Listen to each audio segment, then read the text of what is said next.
the log lift down, and you can see it is making contact.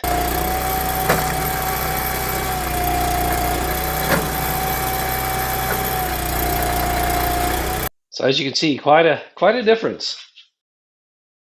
Hey everybody, thanks for checking out the channel today. My name is Matt and this is Firewood in the Field. The plan is to get into the field later today, but I wanted to show you how I started my morning in the garage first. I'm going to try to get, if I stand in the way you can't see it, but it's not an illusion. The splitter is at an angle. I tried a larger wheel and tire. Now if you've been following the channel, you know I love this machine. It's a Powersplit International. They call it, I think, the static buggy splitter. So this is our base unit, and they offer this table height at both 28-inch and 31-inch. I got this machine used from Brock over at Rock Hill Farm, and this is the 28-inch high model. And for my body size, I think it'll be a little more ergonomic if this is up a little higher. So I noticed there's a lot of room to put bigger wheels and tires on this thing. So it comes with a 5.30 by 12 tire, and I've got a 205, 75, 15 on this side. Now I had to flip the wheel around backwards. If I was going to road tow this, I don't know that I'd like to do that because the wheel does have a little bit of a fillet relief, a small countersink where the nut seats in, but I'm just towing it around my property, so I don't mind doing this at all. If I do want to road tow it for any reason, I can put the regular wheels and tires back on it and be safe. But I measured my table height, and it's actually 27 here in the garage. I got a buddy of mine coming over who wants to split some wood today, hopefully. And this afternoon, I got a second buddy coming over to run the Hody Husky, from Brandon Hode's Husky I still got on loan. We'll try to cut up some oak logs with that. But yeah, just enough clearance to fit the bigger tire. So is this the best way to raise it? Yeah, probably not. But it's the cheapest. Didn't have to do any fabrication work. I don't even have a welder. I'll show you the difference in the tires and wheels that I got, and I'll bring you back. We'll be out in the field giving this a go. So as you can see, quite a difference. I did a lot of just online looking and then going to the store and taking measurements. This tire is, this tire is about, by all book readings, should be 7 inches taller than this tire. So you only get half of that as far as overall height of the machine, because it's, you got your middle line there. So this should, in theory, raise my table height 3 to 3.5 inches. You can see how close it is right here. Now I have positive clearance for going around the farm. I'll be fine with that. But I had to install it backwards. I had to flip the wheel around inverted, and I just got 2 lug nuts on just for display purposes. I did have to flip the wheel around inverted, otherwise it rode on that beam really hard. And when I lower this log lift, this just touches the tire when it's all the way down. So I may clearance that in time. Maybe I'll grind just a little bit of material off that. We'll see how it goes. And here we are with the log lift down, and you can see it is making contact. But you don't move the machine around with the log lift down. You raise the log lift, and I do that anyway now just so I don't hit anything. And of course this is quite a bit higher off the ground now, but I can probably address that with some fab work. But I'm going to run it a little like this first and see how I like it. All right, there it is with the bigger wheels and tires installed. I do need to adjust the foot pedal height, but as far as level forward to backwards, I put that in the tallest position it could, and with the 2x4 underneath it, it is just right. It's a very, very slight incline to the rear, so it'll help keep rounds from sliding off the front. So for the short term, if I don't do any fab work, I'll just have to take a 2x4 block out with me to the wood yard. Of course, the ground isn't as level as the garage, so it may not be an issue. All right, here's my setup with the new wheels and tires. If you hear an engine running, got a friend of mine came over, wanted to split some with the Wolf Ridge, so he's going to make a total 2 for me today. And yeah, almost looks kind of silly with the big old wheels and tires on it, but it turned out the ground is just on leveling up. I didn't need my block, so I'm sitting level, left to right, and just barely tipped towards the engine, so that'll help the rounds stay on the platform. I adjusted my foot pedal to the same height in the garage as it was before. Real simple to do. Just added an adjuster to the chain. I can twist that as need be. I might end up getting a couple jam nuts once I have this set where I really like it. Maybe I'll put a jam nut or two on there. And then as far as using the log lift, it's about 6 inches off the ground. I figured I could just roll around on top of that 2x8 to get it off the ground a little before it, kind of like a ramp, to get it up 1.5 inches before it gets onto the log lift. So we'll see how that goes.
Lot bigger gap here since we raised it up.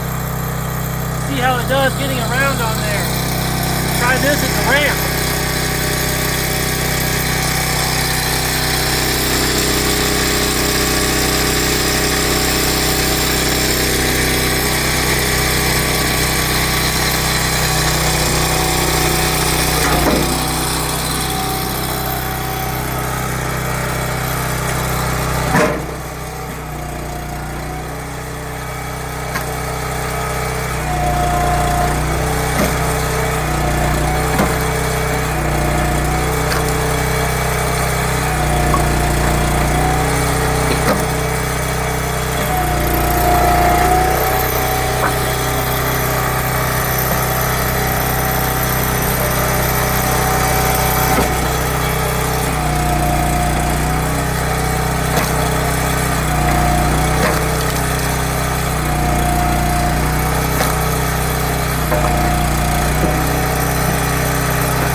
around.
All right, I'm calling this a win.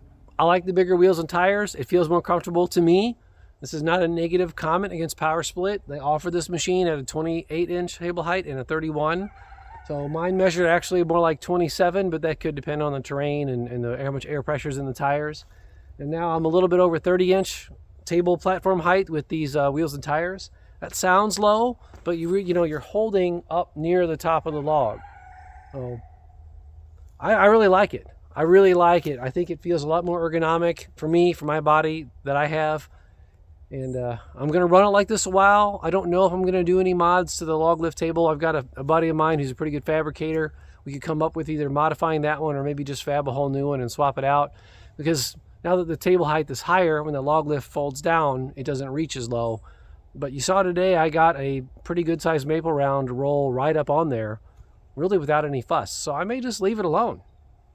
As a follow-up, this is the 7th tote out of all those runs.